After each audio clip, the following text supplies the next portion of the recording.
ভারতের তামিলনাড়ুতে অভিনেতা ও রাজনীতিক থালাপতি বিজয়ের রাজনৈতিক সমাবেশে পদদলনের ঘটনায় প্রাণহানি বেড়ে ৩৯ জনে দাঁড়িয়েছে।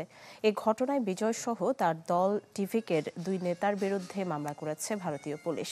গঠন করা হয়েছে তদন্ত কমিটি। লিলি বিউটি সোপ, যার অ্যান্টি এজিং গুণ তারুণ্য ধরে রেখে ত্বককে করে উজ্জ্বল। তারুণ্যময় উজ্জ্বল ত্বকের জন্য রিমার্ক।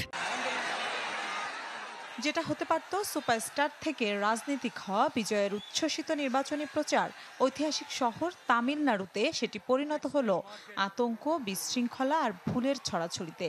ফল হলো আবারও পদদলন, আবারও মৃত্যু। 10,000-এর জমায়েতের অনুমতি নিয়ে প্রায় 3 গুণ বেশি মানুষের উপস্থিতি, তীব্র গরম, আয়োজকদের ভুল ঘোষণা, সব মিলিয়ে এই তামিলনাড়ুর ট্র্যাজেডিতে ভারত জুড়ে দেখা দিয়েছে ক্ষোভ ও শোক। এত গাদাগাদিতে কারণ নিরাপদে সরে যাওয়ারও অবস্থা ছিল না। নিরাপত্তা ব্যবস্থা জোরদার হলে এত মৃত্যু দেখতে হতো না। এ ঘটনায় বিজয় সহ তার দল টিভিকের 2 নেতার বিরুদ্ধে মামলা করেছে ভারতীয় পুলিশ। গঠন করা হয়েছে তদন্ত কমিটি।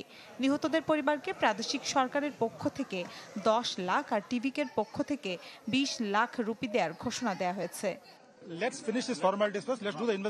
এই ঘটনায় তদন্ত কমিটি গঠন করা হয়েছে। প্রাথমিক পর্যায়ের তদন্ত এরই মধ্যে শেষ হয়েছে। আমরা পরবর্তীতে এ নিয়ে ব্রিফ করব।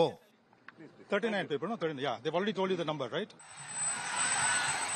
জনসভা ছিল দুপুরে, কিন্তু বিজয় পৌঁছান সন্ধ্যা 7টায়। এটি মর্মান্তিকতার দিকে ঠেলে দেয় পরিস্থিতিকে। এই দেরির কারণ হিসেবে তার দল দুষছে যানজটকে। এতে ষড়যন্ত্র থাকতে পারে বলে মনে করে টিভিকে, চেয়েছে সিবিআই এর তদন্ত।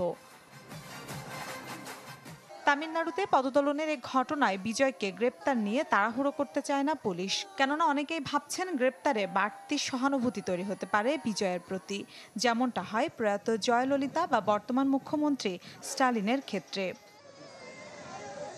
মিলা খন্দকার, চ্যানেল 24।